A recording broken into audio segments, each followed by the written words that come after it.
Timothy Goes to School was a fairly well-known cartoon based on the book series for children, centered around the day-to-life of the titular Timothy, a young raccoon inhabiting a world of anthropomorphic animals. The show wasn't anything remarkable, and it was very much geared for the young audience. With a such innocent show, there was bound to be some kind of urban legend or creepypasta to be found, and I was fortunate enough to catch a glimpse of one such legend.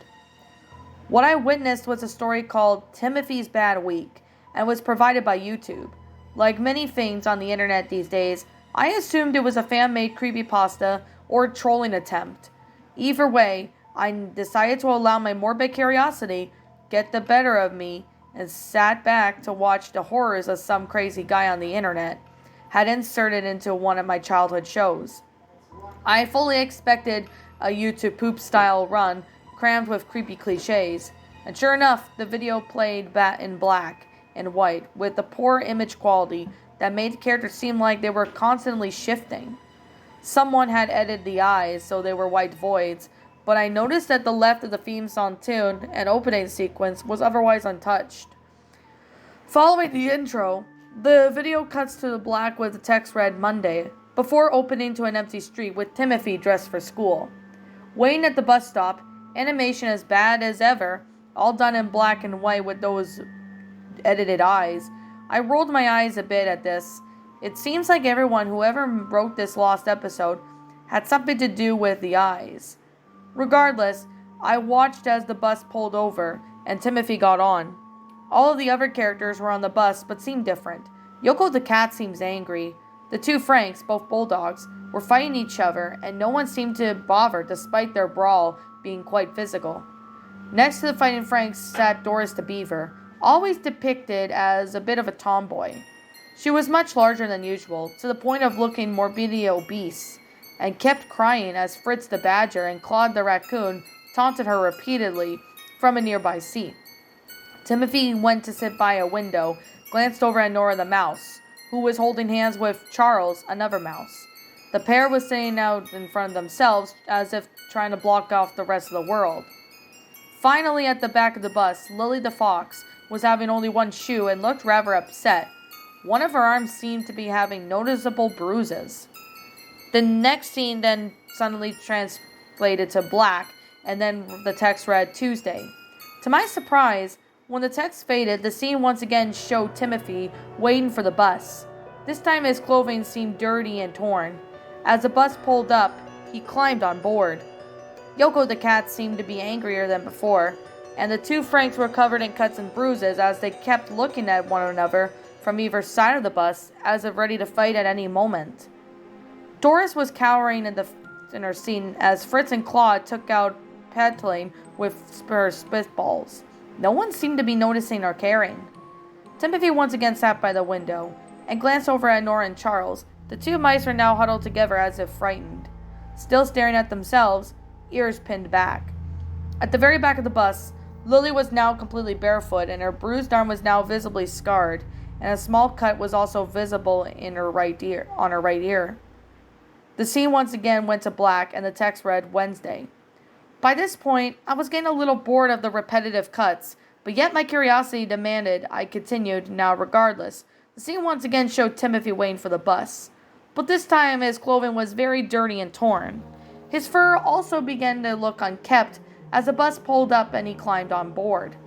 Yoko was now flexing her claws quite literally and scratching at the back seat of the bus in front of her in anger.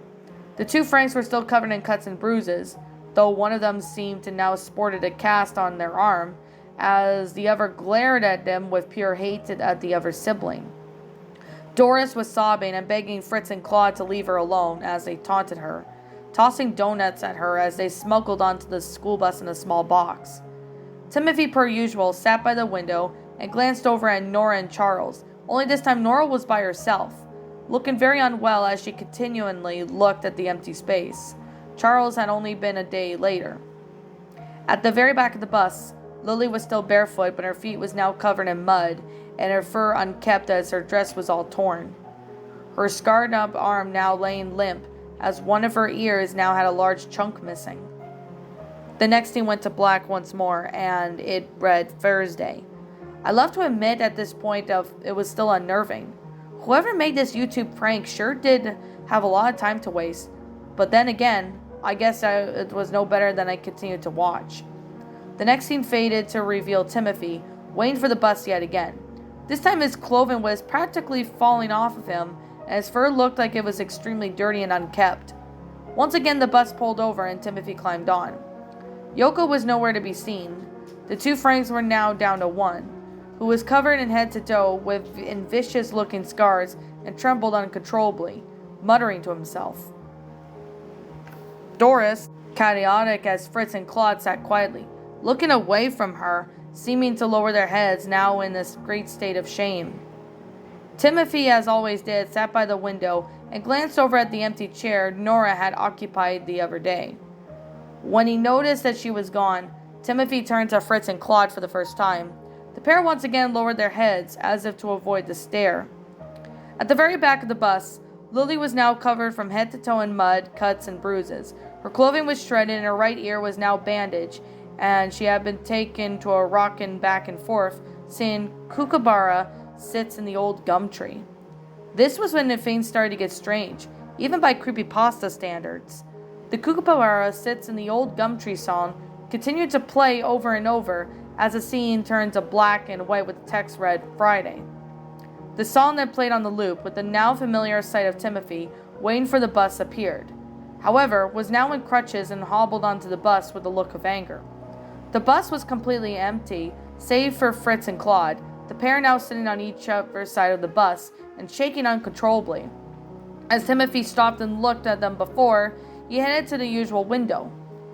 Everything faded to black as the Kookaburra Sits in the Old Gum Tree song played for one final time before the video cut off. After a moment, I thought I turned off my computer and went to do some work in the real world, deciding that while it was interesting to watch this creepypasta, was far from the best. Nonetheless, I have saved the link so I could show to a friend who used to watch the show religiously, just to mess with them. It took a couple days before I managed to get said friend around and opened the link to show him to my story. To my surprise, the link ended up being showing a normal episode of Timothy Goes to School.